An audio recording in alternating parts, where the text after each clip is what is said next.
আল্লাহর কাছে এমনই দোয়া করতাম যে এমন ব্যবসা যেটা এমন বারাকা থাকবে যেটা আমার কখনো দান সদকা করতেও কোনো অনীহা আসবে না, আর হচ্ছে আমার আমল আখলাকেও কেন ত্রুটি না হয়, এরকম ব্যবসা যেটায় বরকত রাখে আল্লাহ, ফুলফিল বরকত। এখন মোটামুটি আলহামদুলিল্লাহ প্রতিদিন 20,000 15,000 কোনো ঠিক নাই। আল্লাহ আমার যেরকম রিজিক রাখে ওরকমই হয়, কখনো বেশি হয় কখনো কম হয়, এরকমই। যে হাতের কাজের বারাকা বেশি, আল্লাহ তাআলা নিজে স্বয়ং পছন্দ করে হাতের কাজকে। এই জন্য আমি এই কাজটা বেছে নিই, যে হাতের কাজ এটা আমার সম্পূর্ণই আমি নিজে আমার নিজের হাতে তৈরি করি, একদম ডাইল, তারপর হচ্ছে গম আর রান্না, তো সব কিছুই আমার হাতে। যখন আমি ব্যবসা শুরু করি তখন হচ্ছে আমার বেশি পুঁজি ছিল না, পুঁজি ধরতে গেলে ছিলই না।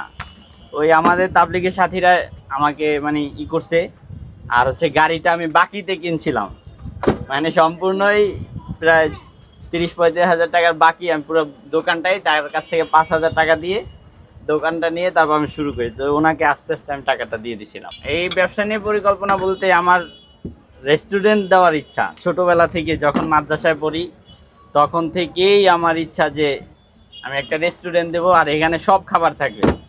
আর ওই রেস্টুরেন্টের নাম দেওয়ার আমার ইচ্ছা হচ্ছে তাকওয়া খানাপিনা।